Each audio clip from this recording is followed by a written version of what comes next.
But firstly, welcome, Jag. Thanks for coming along. Thank you.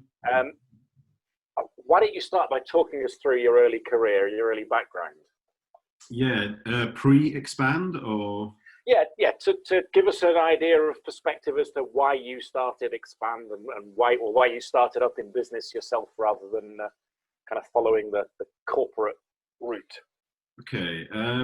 I think it probably, if I take it really far back, it probably roots from my own family. They were quite involved in a number of businesses. My dad, he had three brothers, and between them, they had a garage, they had a van hire business, they had a construction, small shop fitting business.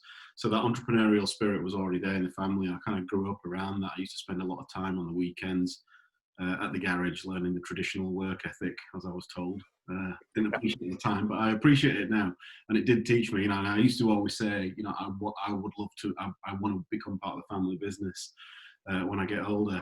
But as I kind of used to work there on summer holidays, and as I got older into my teens, I realized that there were four very strong characters there, and I could probably only ever be the T-boy. It didn't matter what I would do.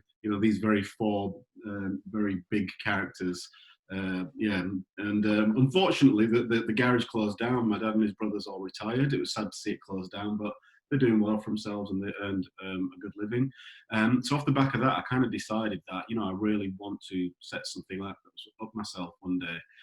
I went to university in Kingston upon Thames in Surrey, studied business management, came back, and like most people, I struggled to get out of get a job straight out of university. So I ended up just getting a job in doing data entry at Santander in Bradford at the call centre. And then from there, really, I had to pretty much work my way up from the bottom. I got a job in a garage equipment company, so lifts and tyre changes and MOT bays, all the stuff you see in garages, garage workshops. My role there was kind of a salesperson, really, and I kind of created the marketing role there. So they had four sales guys going out on the roads, all with cars and mobile phones and hotel expenses, driving up and down the country selling kit. And I introduced, this was 2004, 2003, something like that, 2004.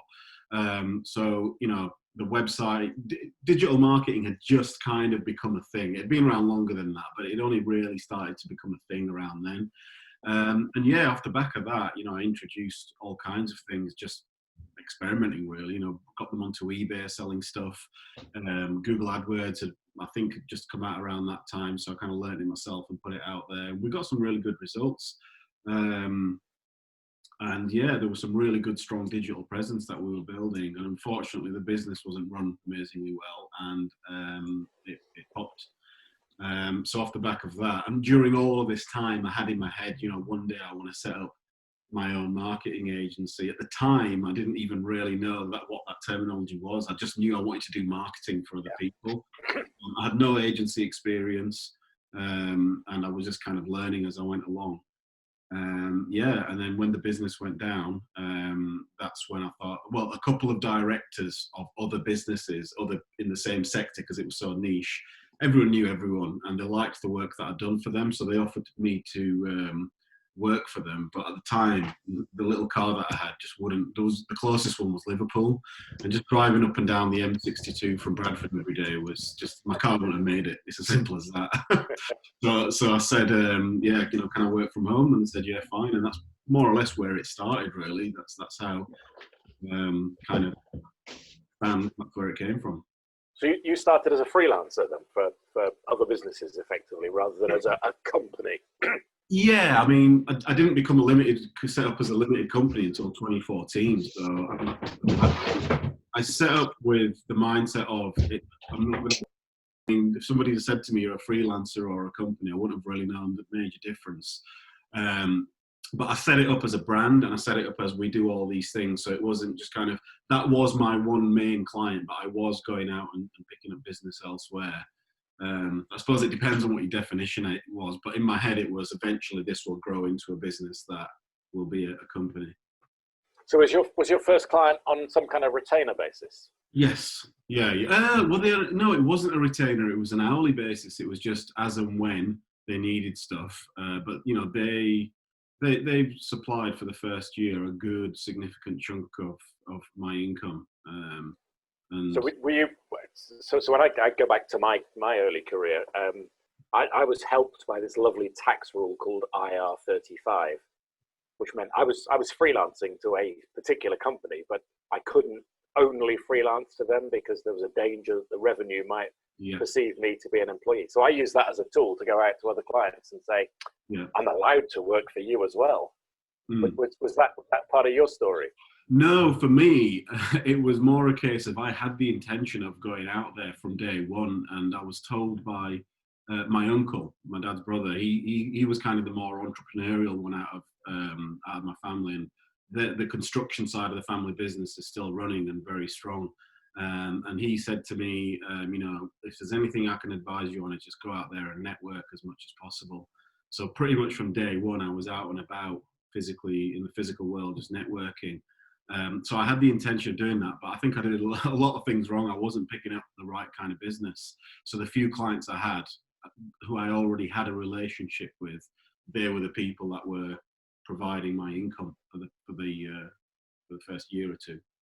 Okay, great. So we've just had a session from Andrew Bailey, who you can probably see on screen, around goal setting, and we've had lots of discussions this morning around the amount of time you devote to planning, and how if you set a long-term goal and then sort of break that down into shorter term, how much planning, I mean, in reality now, how much planning did you do when you set up? Did you plan it or did you wing it? I still wing it. No, not really. The honest truth is there wasn't a huge amount of planning. I mean, there was, kind of fuzzy ideas in my head, but not in the way that I would do it now and the way that it should be done, as you will have probably just had in the session. It wasn't a case of, right, what do I want to do in 6 months, 12 months, 24 months? What are the realistic smart objectives? And, what are the actual KPIs against each one and how am I measuring them? It was just kind of, all right, well, let's see how it goes. And if I had good news one day, it'd be like, wait, things are going well. And then the next day, it wouldn't. It'd go back down again. I didn't, and if there's, that's one thing. It's always easy in hindsight, but I wish I'd have been a lot more regimented on that front in that way when I first started out, because I feel that probably would have got me a lot further. Okay, so you talked about your uncle, the entrepreneurial uncle. Mm-hmm. Was he your early stage mentor? I think so, yeah. I mean, I didn't really go to him for advice as such. I kind of am more of, I'm pretty fortunate in, again, like I say, I was surrounded by a lot of people, not just my immediate family, but off the back of their connections, there were other business connections there. And I just spent a lot of time observing the way people were doing stuff. And I read a fairish bit as well. So it wasn't really a case of, people mentoring me. It was more, I think, modeling myself on, all right, well, what would they do? That's how he's done that, right? I think that's a really good way of doing that. His personal brand is very present. And I think subconsciously, somewhere down the line, I have probably modeled part of my thinking around the way that he built his own profile within the circles that he moves in. I didn't really have, again, that's probably something I probably should have been less proud on, because I thought, I have a degree in business management and I'm CIM qualified. I don't need any of that. But the truth is, we all do. I have a coach now, a business coach. I've been using the same person for the last 4 or 5 years. And I think it was just probably I was a little bit too hard-headed. I thought, I can do this and I'll do it myself. And I didn't need to, because there's so much help out there.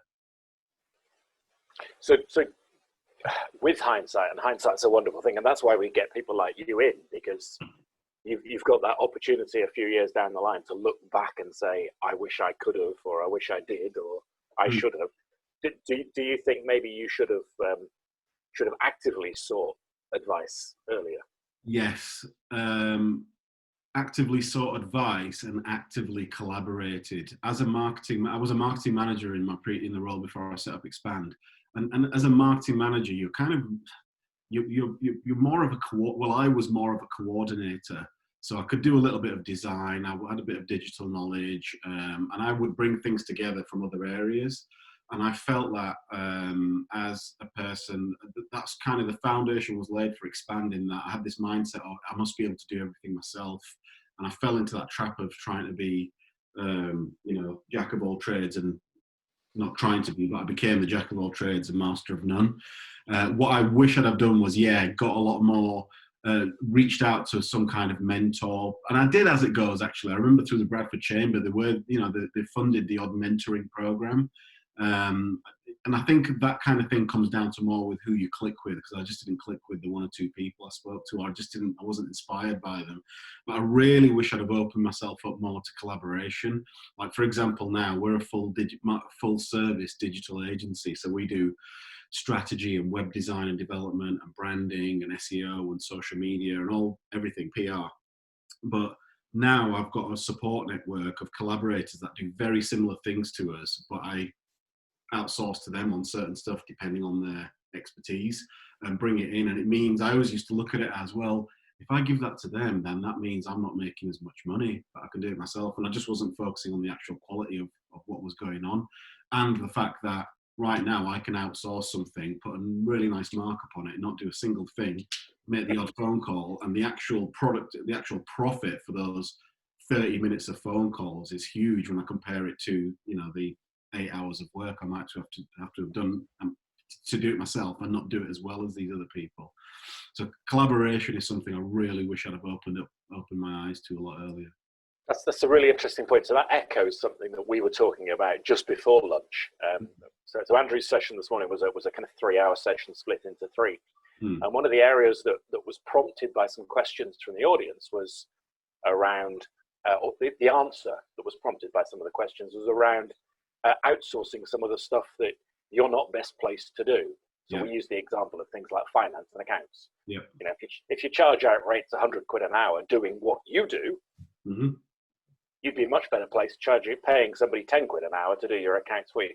So what was the trigger point for you then in outsourcing the first bit of non-JAG work? So bookkeeping is a great example, actually. My wife's an accountant. So the trigger point was I was getting her to do my VAT returns, and because I wasn't very organised, we would argue every quarter because only once a quarter. That's a bonus. Yeah, because not argue about that every quarter. We used to argue about all kinds of. That's married life. And we'd just got married within a month of me setting up Xpand as well, so it all happened at the same time. So she'd get very frustrated with me not providing the getting all the information together and whatnot. And there were she's a bit of a perfectionist, whereas I'm not. And that was part of the reason. But also, in fact, I think it was a funded coach at the time that I had 8 sessions with. And he said, you're doing this bookkeeping, you're spending however many hours per week or per month doing it.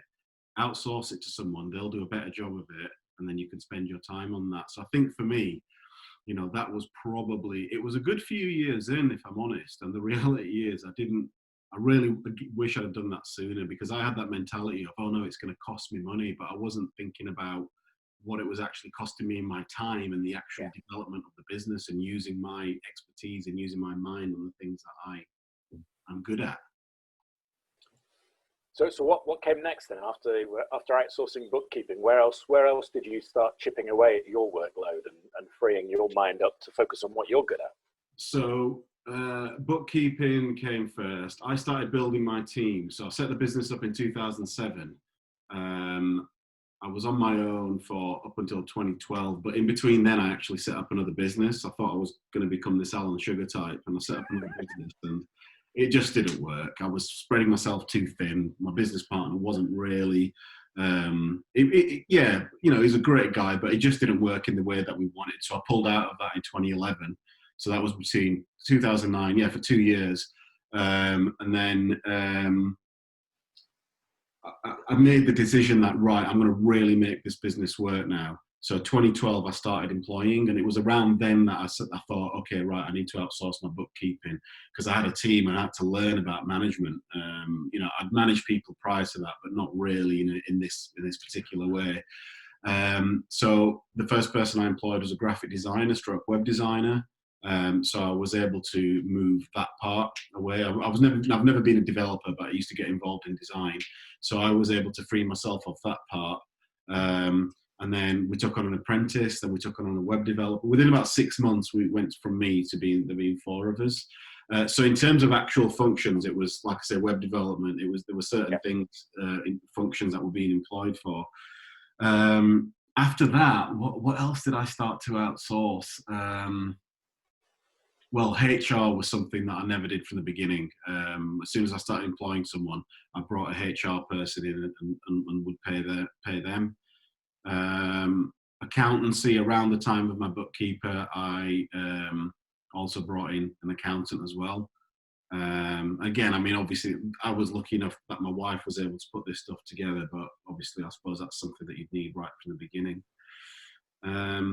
Yeah, if I'm honest, I'm struggling. I can probably think, if I'd have thought of it, if I'd have prepared for this, I probably could kind of get it together. No, it's an interesting perspective. So one of the group, Lou's just asked. So before you outsourced bookkeeping, you did everything yourself then? Yeah. I mean, I would literally do the full shebang. I don't think there was anything I wasn't doing myself. Besides, like I said, the accounting. I had to get an accountant to my first year as accounts. But other than that, I was collating and pulling everything together myself. So you were pulling all of the strings for the business. You were out there fighting to get customers. You were delivering work. You were invoicing for it. You were accounting for it. You were your own time manager. Yeah, absolutely. Yeah, I tell a lie. Actually, some web development work, I wasn't doing that. So the deeper technical stuff, I was outsourcing that, but the rest of it, I was the full shebang. I was doing the whole lot.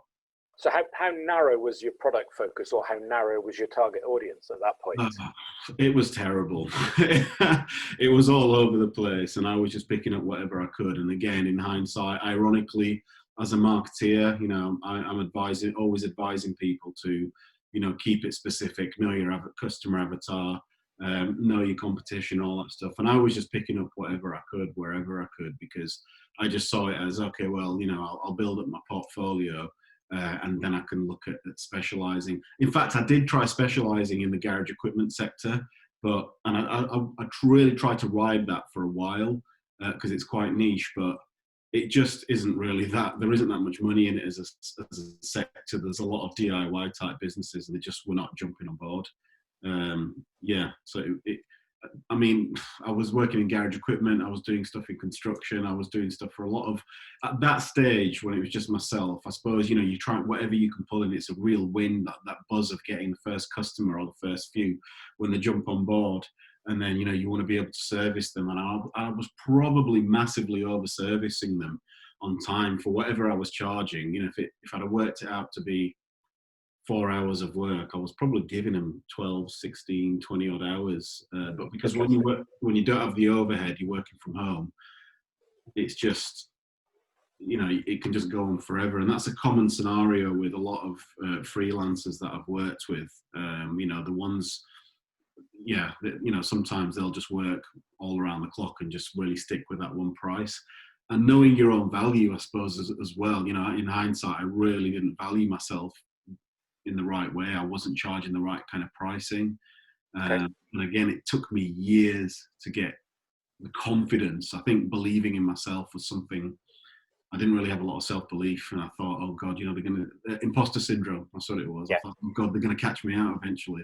It's difficult though, isn't it, in business? Because you don't want to price yourself too high that you think, there's a phrase that a couple of the consultants I've used that say, I'm not worth that. Yeah.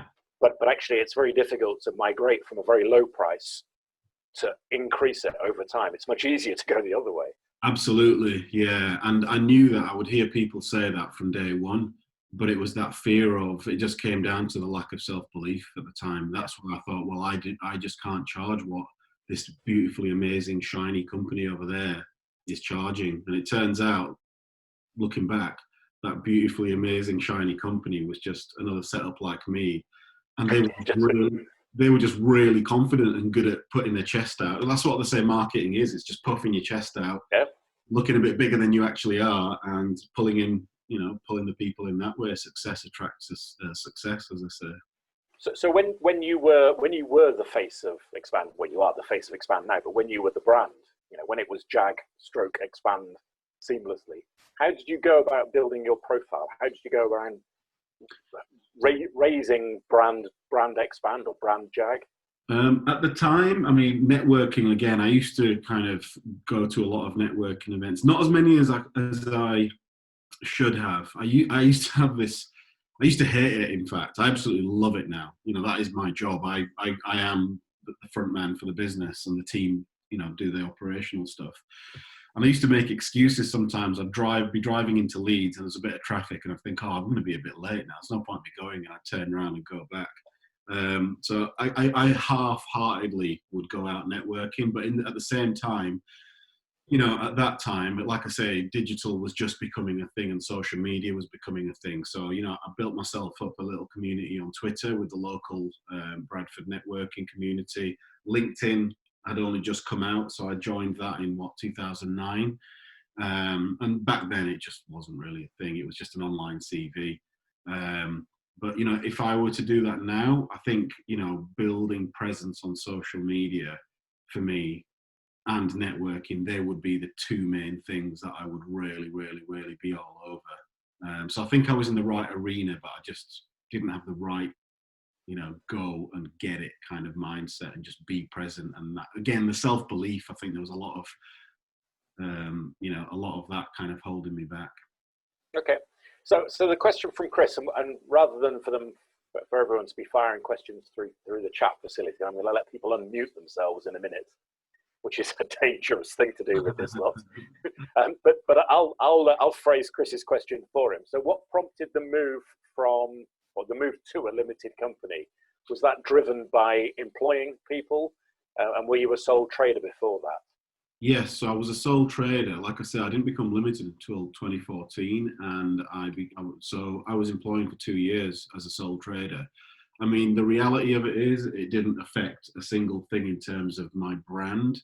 You know, there was always this kind of, I think there's kind of a bit of a misconception in that, you know, people who don't have an official company and a limited company are not officially in business, and it's not a proper company.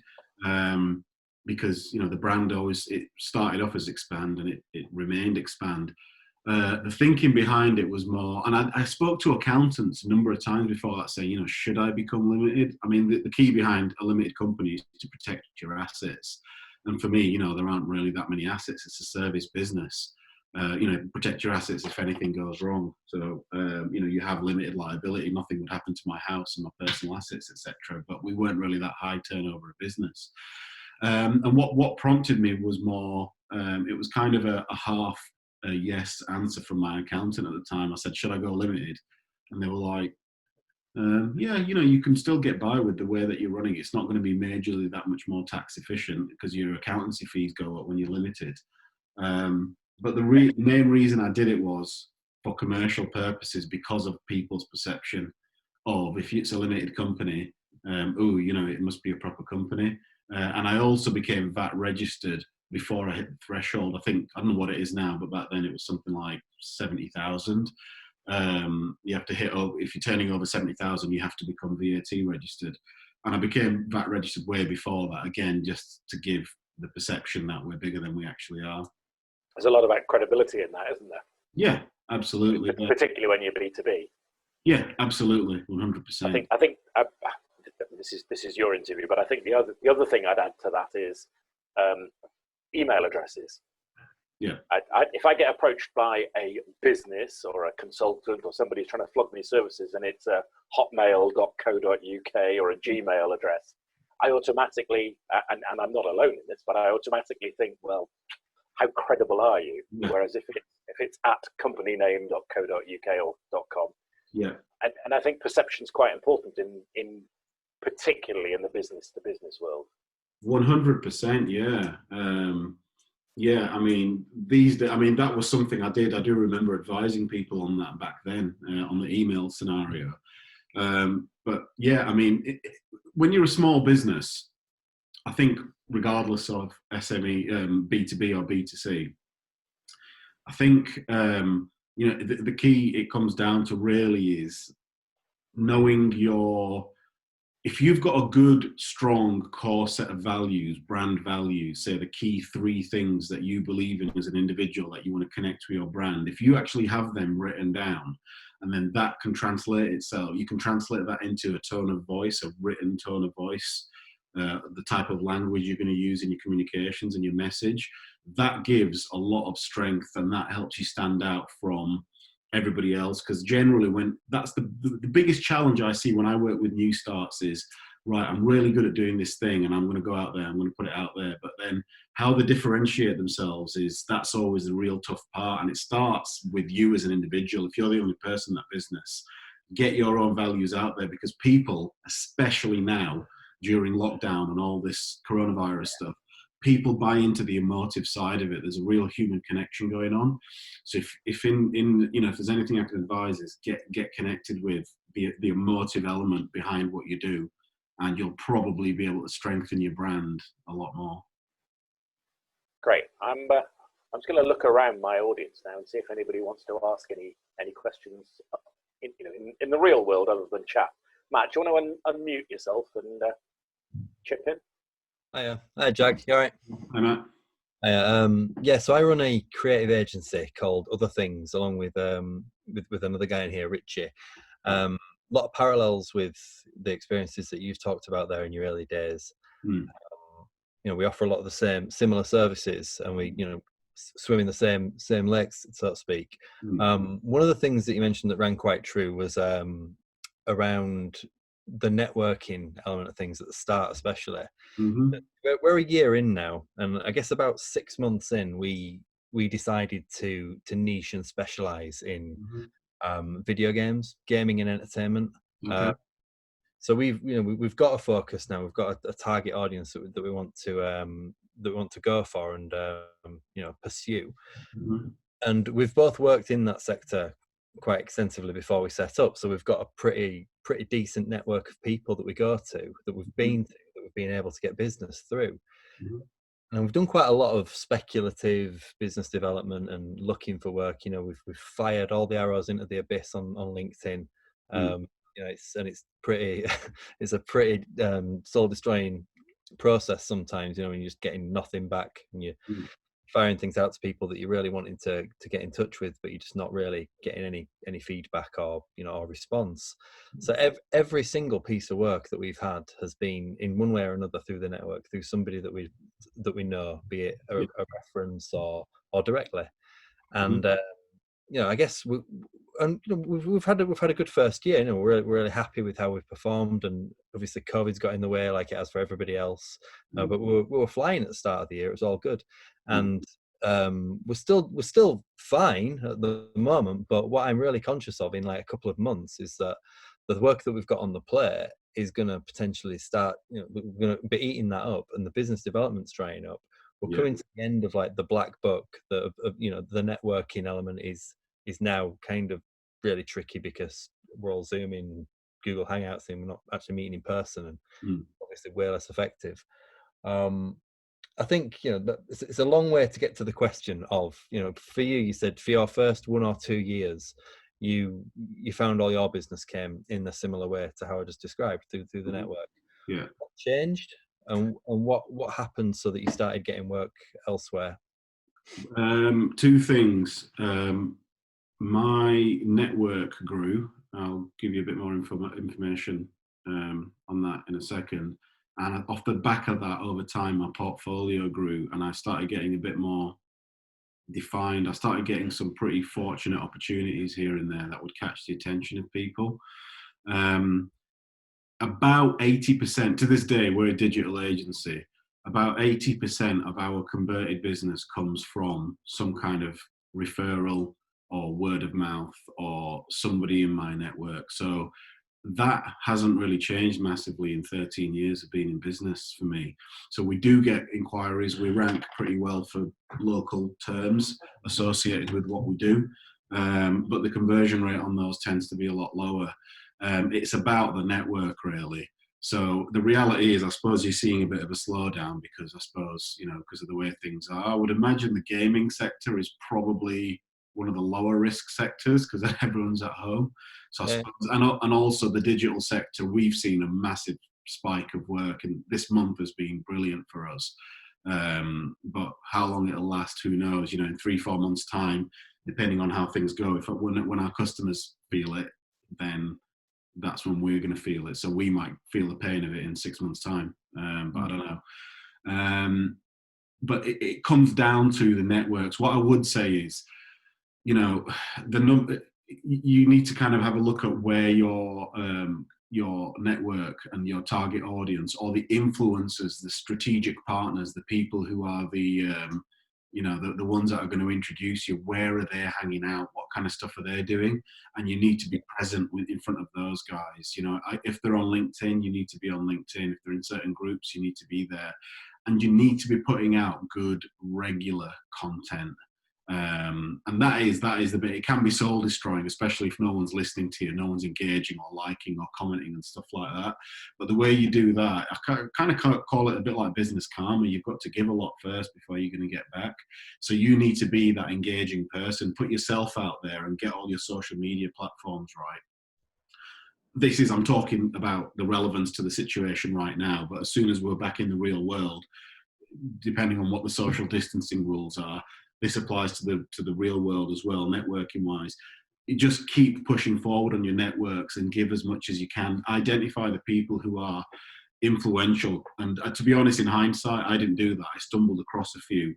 And I kind of said yes by accident. Well, it was just a lucky moment. There's a few crossroads where I could think, if I hadn't said yes to go into that particular event that day, yeah, I wouldn't have got this massive branch of knock-on work that I can kind of trace back over the last 5 years. So yeah, I'd say it's kind of being present in as many places as possible. And, you know, if you build up a database of these people that you know, put some regular email marketing out to them, you know, not like spamming them, but stuff that they might find useful, or, you know, opinion pieces, so you're at the forefront of their mind. I think the stat is that you see between 3,000 and 25,000 marketing messages a day. You know, if you think of your phone alone, you're scrolling through Facebook, you're being battered with all kinds of messaging. You have to have a need for, you have to have seen some, touch base with something 7 times, have a need or a want for it, and then you're going to take action.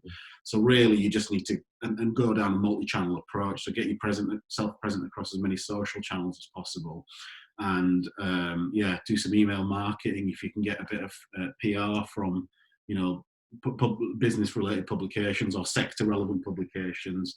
I think that's what it comes down to, really. And there isn't a hard, I mean, you can go down the route of doing some hard direct mail marketing, but the truth is, in terms of the sales funnel, if your customer is not ready to buy, what you're doing until then is building brand awareness. And when they are ready to buy, you're one of the people they'll consider, as long as your name just keeps popping up. Yeah. Yeah, it's fair. I think, you know, we are admittedly very, very shit at blowing our own trumpet. You know, we don't do the social media stuff that we should be doing, although we sell it. You know, we offer it as a service. We don't practice what we preach nearly as well as we should be doing. We're acutely aware of it. It's quite, you know, I think, you know, one of the things, like a lot of us, I think all of us here get a mentor as part of this program. I think one of the things that we'd probably like them to do is kick our ass a little bit in terms of like holding us accountable to doing some stuff on social media, because we talk about it so much, don't we, Richie? But we never actually get it done. Work gets in the way, to be fair. Yeah. It's just we're doing paid work, you know, and there's only so many hours in the day. But I think, you know, we ask this question whenever we get the opportunity to talk to somebody who's, you know, qualified to answer, and it's interesting around the social outreach element of business development being so critical. Yeah, And know it, but you just always hear it, and it's I think it just hammers home that we need to do it. I mean, do you find in practicality that, you know, does that bring in speculative sort of requests for requests for proposals and such like? So yes, it does. The short answer, it doesn't bring in absolutely loads, but, you know, there's the number of times I've gone to a networking event and I'll meet someone and they'll say, oh, right, we've not met before, but I know your name from LinkedIn. I've seen you posting on LinkedIn and commenting on LinkedIn.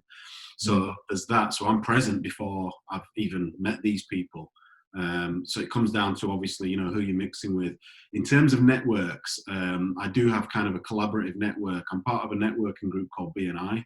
where it's quite rigid and structured, where you kind of go out there and you look for work for each other. And I joined that about 4 or 5 years ago. And the idea is that there's only one representative in each group of each profession, so only one accountant and one graphic designer and one web developer and one architect.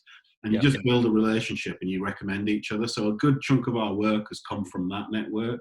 But then also online, when I'm posting stuff on LinkedIn, these people are supporting me and also commenting on my stuff. So that viral effect on LinkedIn is we're all helping each other. So it's a really strong support network.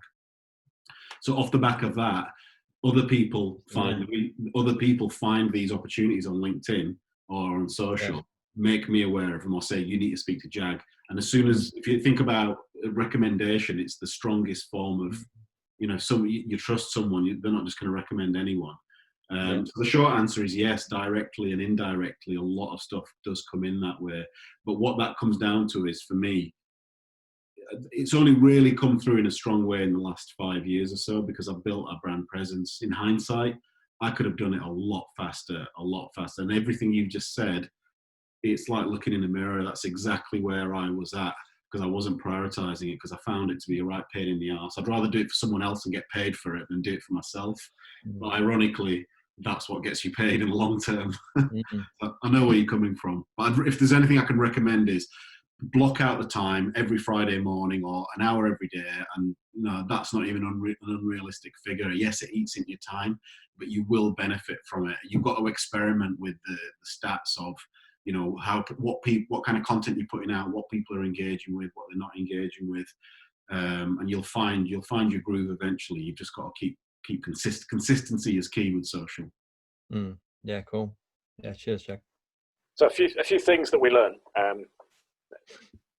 There's a phrase that we're going to be repeating a lot, particularly with so many marketeers in the audience, and that's physician, heal thyself. You can do it for other people, you can do it for yourself. The second, and it's Jag's kind of mentioned it twice, I think, in that little narrative, and that's about the benefit of networking. But networking, give before you receive. Networking is a two-way street. It's not, you don't go to a networking event to give out as many cards as possible. You don't go to a networking event just to see what you can suck up and take from other people.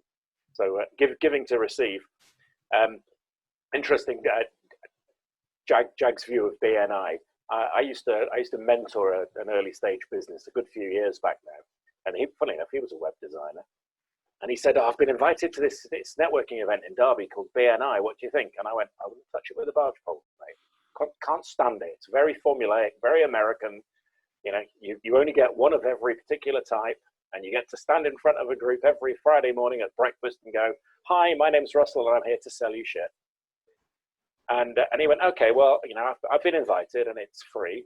I saw him after his first 2 visits, and he'd earned 30 grand on referrals. And I said, you know what? Absolutely. What works for you doesn't work for me. It doesn't work for our business, but actually, for yours. And the final point, and it echoes something that Jag was saying, and that's about having people in your network who are connected, who can be your brand ambassadors effectively. Yeah. I've got a very good friend of mine who's a business coach. Michelle knows him as well. He used to describe them, and I'll tell you the word he uses for them. It was a much more positive descriptor before COVID-19. He refers to them as sneezers. People who can go out and spread your business, people who will be your brand ambassadors, people who go to their own networking events and go, you want a digital marketing agency, you need to go and talk to Jag or Matt or whoever. I'm not sure he's going to want to call them sneezers when we all come back to normality after COVID-19. Has anybody else got any questions before I go back? And I've got another couple of bits that I'd like. But does anyone else want to? Me, please. Yeah, Lou. Sorry. Yeah, go for Hi, it. Jag. I apologise if you covered this. I was at to talk to clients. I missed the very start. I offer social media and chatbots, but want to expand my offer by growing a team, growing an agency. I'm just interested to know how niche you were to start in terms of, were you just doing web stuff, or did you try and tag loads of bits on that you didn't really know how to do yourself, or? That I was trying to do everything, and I didn't really have a sense of my own identity as a business at the time, because I was a marketing manager before. I would dabble in all kinds of things. In hindsight, I wish I'd have just stuck to marketing strategy. Well, I mean, I learned a lot off the back of trying to do everything, which is great, because that's what allows me to be able to talk about all the areas on a certain shallow level. When it comes to the core of it, I have my team to fall back on. But if there's anything I can advise is, I see you do chatbots. Yeah. I mean, that's a great little area. We don't touch that. I'm seeing it really kind of coming up, especially for, well, maybe not now, hospitality and leisure and stuff. That's a great little area. And obviously, if you're getting it right, I think it can pull some really good results. And it's hard. I mean, because when you're starting out and you need to get the work in, obviously, at one point I was recruiting and managing. I was doing HR. I was recruiting a team of web developers for a print company in India when outsourcing just became a thing, and it was an absolute joke. It was just hard work. I'd not recruited anyone before. These guys were just taking the mickey in what they were doing. And because this chap was going to pay me an amount per month to look after them and manage the process, I took it. And it just didn't really work out. Really, I shouldn't have been bothering with that. But he was new to it as well, and we were just taking a chance. I suppose that's the entrepreneurial side of us. Yeah. I think, like you say, it's easy to just, I've built my business on referrals, which is great and it's really flattering, but you end up with a bit of a licorice all sorts box of clients and project work, and it's all a bit disjointed. I think the thing that I'm struggling to figure out is like the sort of clients that just want a bit of social media or a chatbot or something aren't the size of business or the payer that I want to work with. But to go to that next size up business, you need to offer a more all-encompassing package. Well, maybe it may be kind of speaking to agencies. I mean, these are the influencers, the strategic partners. If you can get yourself hooked into 10 agencies or 10 key influencers, and then they're the people that become your best friends. So you're always commenting on whatever that you don't need me to tell you about social, but you're always present with these people and making sure these people looked after. They're the ones that are likely to refer work to you. You don't get the benefit of working directly with the client, but in the early days, when you need the work, that's usually a pretty good way of doing it. That's something I never did because I was too hard-headed, and I was like, no, I can do it myself. But in hindsight, I wish that I'd have collaborated a lot sooner, or maybe collaborating with other people, graphic designers, web designers, SEOs, PRs, all that kind of thing, and having some kind of a consortium where you're actually all saying, yes, we can offer the full shabam, and then you just reach out to whoever the relevant people are for that one thing. Yeah. Cool, thank you. No problem. I'll unmute myself, idiot. There we go. Anybody else want to chip in with anything? Okay, so you mentioned, Jag, with hindsight, it's a phrase you've used a few times. What else with hindsight? If you, the slightly more grey-haired, could talk to you, the no grey-haired, what would you tell yourself looking back with 16 years experience? I think, well, like I was just saying, specialize, find a thing and try and run with that. It doesn't always work exactly like that because you have to adjust your offering. I would say, define my audience. But again, that was part of the learning of it. It was those two things really. What I was offering and who I was offering it to wasn't 100% clear. And I think just be proactive, really. I think, Matt, you mentioned about, needing that kick up the arse. That's exactly what I'm like. The accountability, what I actually do with my team. We're a small team, there's 4 of us. I make myself accountable through them. I say, right, well, I want you to do that. And if there's a dependency on me and it doesn't happen, you can tell me it hasn't happened because I haven't done it. And it's usually that fear of my team turning around to me and saying, it's your fault. That's what makes me do it. But when it's only yourself that you're accountable for, that's where the really hard part is. And I say frequently, I'm part of a peer group as well, that my business coach also runs.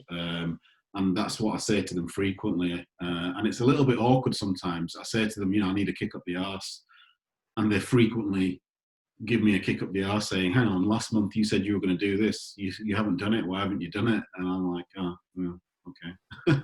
And that's my motive. That's just the kind of person I've always been. When it's ironic, it's really funny because there's so much marketing we're doing right now that we've planned for years. We have these amazing ideas. And my team were joking the other day saying, you've only got around to doing these things. All it took was a global pandemic to actually get around to doing these things. So, yeah, I think that having someone there to keep me accountable, who will actually, kick me into shape, and it comes back to me just being too closed in, thinking I knew it all. Yeah. Okay, it's interesting. So, do you have any other tips for early stage businesses? If you were starting out today, what would you do? What would you do differently, apart from reach out earlier, collaborate sooner? I think the core comes down to what I was saying before, in terms of your own brand values. That's the starting point. So I've created a model called Solar 7, and it's not reinventing the wheel. It's just kind of, if you have a look on our website, you'll see it under our process, and it's just 7 stages to get to return on investment. And at the heart of that model, it's called Solar 7 because it looks like a solar system. But at the heart of it is your brand and your message. And if you get that part of it right, then the whole business can be built, the whole marketing can be built around that. And I think now, more than ever before, like it comes back to is, just know what your purpose is, what your why is. Have that story, know what it is, whether it's your family, your kids, or whatever. And have your values, know what your core values are, because that will dictate who you actually choose to work with as strategic partners, who you choose to work with as clients, what kind of suppliers you take on. And I promise you, if you get that part right and really true to yourself, for me, it took a lot of soul searching to find what mine were. And they're all very obvious things, but to really believe what they were without just pinching them off someone else's website, which is what a lot of people do. Once I kind of got that, my whole team are bought into them now, and it's demonstrated itself over the last 4 or 5 weeks. And it's a really good feeling that, these core brand values, and if you get that part of it right, and that can then put itself through into your written message and your website and your social media and any PR and even your own language, people will buy into the emotive element, the human element of what you're doing. It sounds like a lot of you are in the service sector and creative. And it's the emotive element now more than ever. It is the emotive element. On LinkedIn, there's been, in the last 4 weeks, it's like a 76% increase in on talk about working from home and stuff to do with COVID-19. And all of that has got this massive human emotional kind of, connection type element to it. So I think now more than ever is really probably just attach yourselves to that, really, dig deep. And if you can put that into your brand and make it a believable thing in the way that you communicate it, then that will create a really solid core foundation for any messaging that you put out there. That's really good advice. So, you've been very open. You've admitted you'd made mistakes, or you could have done things better. It's winning when you want to turn a negative into a positive. Would you do it all again? I've never been asked that before. Yeah, I think I would, I mean, don't get me wrong, there's been some serious lows. I remember a time in 2011 when I'd had enough. I'd been going for at that point 4 years. I wasn't getting it right. I was involved in this other business. That wasn't going right.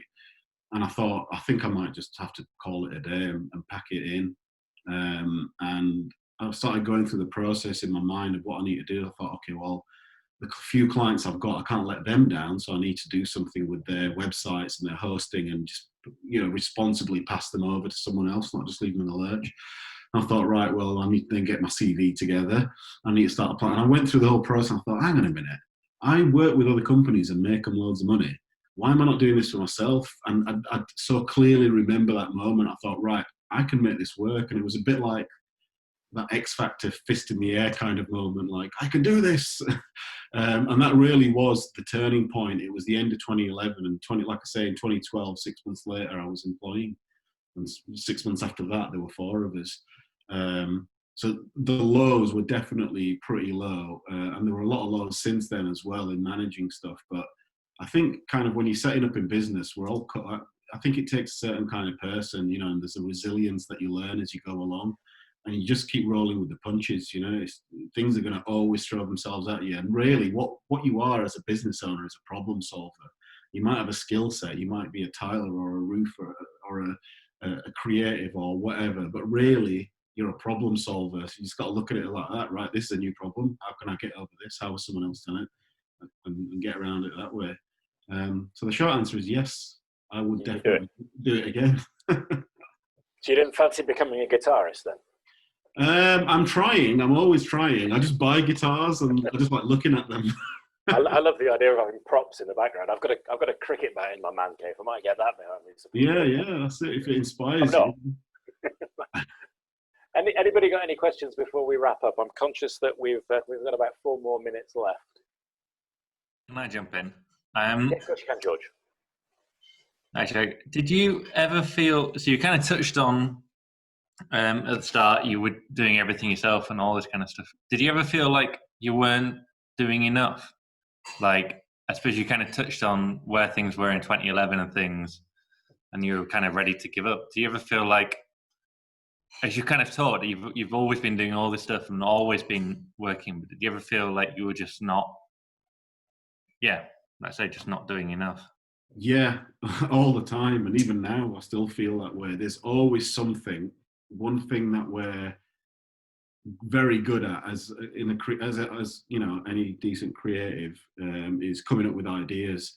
But there was always something that felt I needed to do. And, you know, in hindsight, I think it's just about blocking out the day and prioritizing and putting together a bit of a prioritization matrix of, you know, if it's important and it's urgent, it needs to happen very quickly. And if it's not important, then does it really need to happen? What's the reason I'm doing it? Is it to satisfy myself, or is there actually, you know, something that's going to deal with the most burning issue? So that's always the case, always. And I feel now more than ever in the last few weeks, I feel really positive because we're actually doing a lot of stuff. I'm running a webinar tomorrow for the first time that we've talked about for ages, and we've got about 50 people signed up, which is brilliant. But we've had the content and the ideas for this ages ago, and the potential kind of rocket that's going to give us in terms of our brand boost and pulling people into our sales funnel is going to be great. But like I say, I have to be pushed into doing things. So yeah, there is always going to be something. It's time management is always a problem with anyone I've known in business. And my team, Simon, who's my right hand man, he struggles with exactly the same thing, and he has to think about, right, what's more important, and you just got to weigh up the options really. So I think regularly just reviewing your list of things to do is an important thing, and then just thinking, is it really that important? Is it that burning a thing? If not, get rid and just go with the most hard-hitting stuff. Absolutely perfect advice. A great spot on which to end, because it echoes exactly what we were talking about this morning, and the kind of questions and the answers and the perspectives have all been pretty much the same, which is really helpful, because what we've been able to show is that kind of theory and real world do collide occasionally, except in academia. Jag, that's been tremendously helpful. I've really enjoyed chatting to you. I've enjoyed listening to your perspectives. I'm seeing lots of nodding and affirmation around the virtual room, so that's good. Thank you so much for your help, for your support, for your content. No I don't know how you give somebody a virtual round of applause, but you know, virtually, well, Rachel's shown us the techie version of the and Neil. All right, smart asses. Thanks for that. I love your perspective of, you know, you need somebody to give you a kick up the arse. We wrote the mentor description for this program, and we're very careful that we say, you know, our mentors are not formal defined mentors, as in, you go to the Institute of Mentoring, they'll tell you exactly what it is. It's part mentor, part coach, part advisor, part networker, part connector, part ass kicker. And that's exactly what every one of us, and I include myself in that, that's what we need. So thank you so much for your time. Thanks for your insights. Thanks for being human. It's made a great difference. Thank you. Thank you, everybody. Jag, I'll catch up with you again. And everyone else, I'll see you next Thursday if I don't see you before. Thanks all. Have a great week. Thanks. Thank you, Jag. Bye-bye.